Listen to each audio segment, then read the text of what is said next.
मेरा नाम Sarabjit Singh Khalsa, son of शहीद बेअंत सिंह मलोआ। 89 में जब मेरे मदर एमपी थे, उन्होंने भी पार्लियामेंट में राजीव गांधी सामने बैठा था, उसके मुंह पे कहा था कि ये बंदा सिखों का कातिल है, इसने जेनोसाइड करवाया 84 में, इसको फांसी होनी चाहिए। एक सिख कौम दे विच शहीद परिवार हुंदा है, ਉਹਦਾ रुतबा इस सिंगर नालों मतलब इन्हां नालों बहुत ऊंचा होता है, एक्ट्रेस और सिंगर नालों। लोग तो हमें 84 से जानते हैं, जब से हमारे फादर साहब ने सारा सेक्रीफाइस किया है। सबसे मेन मुद्दा तो जो है वो है श्री गुरु ग्रंथ साहिब जी की बेअदबी का। एक सेकंड है हमारा किसानी का जो मुद्दा है, MSP का। मेरा नाम सरबजीत सिंह खालसा, सन ऑफ शहीद बेअंत सिंह मलोआ। तो मेरी मम्मी का नाम था विमल कौर खालसा, जो 89 में रोपड़ से मेंबर पार्लियामेंट थे। सर, इस बार आप चुनाव लड़ने जा रहे हैं, कौन सा एरिया है, क्या कुछ खास है आपके लिए, क्या कुछ मुद्दे हैं, क्या करना चुनाव लड़े? इससे पहले भी क्या आपने चुनाव लड़ा? मैंने पहले 3 बार इलेक्शन लड़ा है, ये 4th टाइम है। इस बार मैं फरीदकोट से लड़ने जा रहा हूँ। वैसे तो मेरा मन कोई बिल्कुल नहीं था इलेक्शन लड़ने का, मुझे लोगों ने अप्रोच किया है कि आप आओ, हम आपका साथ देंगे। और बहुत मतलब बहुत ज़्यादा अप्रोच किया उन्होंने, मुझे प्रेशर करा कि नहीं आप आओ, तो इसलिए फिर मैं रेडी हूँ। वैसे तो मेरा मन नहीं था इलेक्शन लड़ने का। इस बार आपके चुनाव में जब आप खड़े हैं, आपके ऑपोजिशन में फरीदकोट से बीजेपी से, आम आदमी पार्टी, कांग्रेस से भी कोई गायक हैं, मतलब कुछ सिंगर भी हैं और कुछ पुराने पॉलिटिशियन भी हैं, तो आप उनके साथ अपना मुकाबला कहाँ पर देखते हैं? देखो, जो एक सिख कौम दे विच शहीद परिवार हुंदा है, ਉਹਦਾ रुतबा इस सिंगर नालों मतलब इन्हां नालों बहुत ऊंचा होता है, एक्ट्रेस और सिंगर नालों। तो ताही इन सिंगरों करके ही मुझे इन्होंने अप्रोच किया है फरीदकोट वालों ने कि हमारे यहाँ सिंगर ही खड़े हैं, आप आओ, हम आपको ज़रूर जिता के पार्लियामेंट भेजेंगे।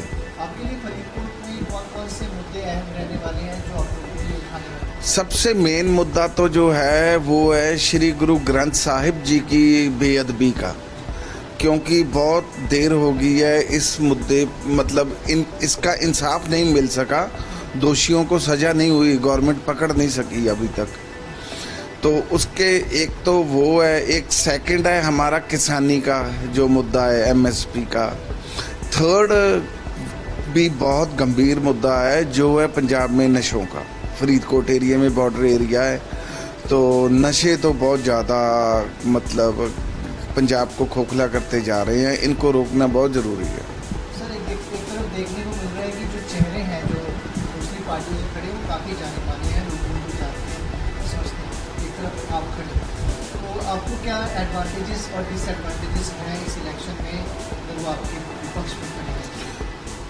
सर, लोग तो उनका कैरियर तो जैसे अनमोल है ना, इसका कैरियर तो 84 के बाद ही शुरू हुआ है इनका। लोग तो हमें 84 से जानते हैं, जब से हमारे फादर साहब ने सारा सेक्रीफाइस किया है सिख कौम के लिए, तभी से जानते हैं। और लोगों ने बहुत विश्वास दिलाया है कि जो आपका परिवार है उसका सिंगरों के से तो कोई मुकाबला ही नहीं है, तो इसलिए आप आओ, हम आपको ज़रूर जिताएंगे। मैं आपको बता दूं कि कल परसों एक न्यूज़ ने 2 स्टोरीज डाली थी, तो दूसरी स्टोरी पर थे 136 लाइक, थोड़ी देर में मेरी स्टोरी पर थे 18,600 लाइक।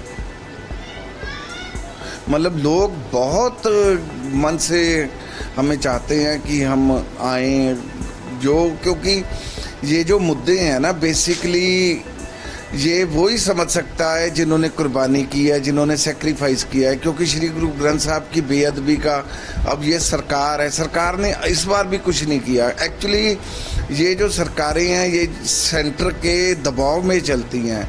एक हम जो जिन्होंने सरकार से टक्कर ली है, हमारे वो परिवार हैं, क्योंकि हम सरकार का हम पे कोई दबाव नहीं है। 89 में जब मेरे मदर MP थे, उन्होंने भी पार्लियामेंट में राजीव गांधी सामने बैठा था, उसके मुंह पे कहा था कि ये बंदा सिखों का कातिल है, इसने जेनोसाइड करवाया 84 में, इसको फांसी होनी चाहिए।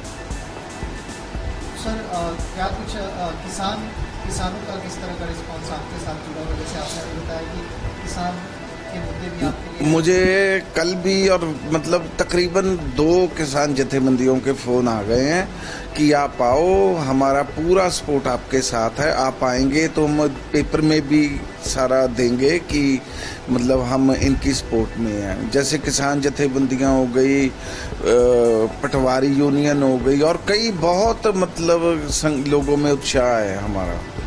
जब आप चुनाव लड़ने के लिए खड़े हो रहे थे, इससे पहले किसी पॉलिटिकल पार्टी ने आपको अप्रोच किया कि आइए हमारे साथ? नहीं, मुझे किसी पॉलिटिकल पार्टी ने अप्रोच नहीं किया। तो आपकी चाहत थी कि कोई पॉलिटिकल पार्टी आपको अप्रोच करे? नहीं, मैं एक्चुअली बात पता क्या है, अगर हम किसी भी पॉलिटिकल पार्टी से जुड़ते हैं तो हमारे मतलब जो चाहने वाले हैं, जैसे हम किसी पार्टी से जुड़े, हमारे जो बीच में चाहने वाले हैं जो जिनसी उस पार्टी के साथ क्लैश है, तो वो फिर लोग इतराज़ करते हैं, जी आप इस पार्टी के साथ मत जुड़ो, आप इसके साथ मत जुड़ो।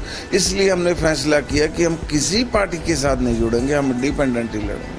अगर आप ये वीडियो YouTube पर देख रहे हैं तो हमारे चैनल को सब्सक्राइब करें और बेल आइकन को दबाना ना भूलें। अगर आप Facebook पर ये वीडियो देख रहे हैं तो हमारे पेज को लाइक करें।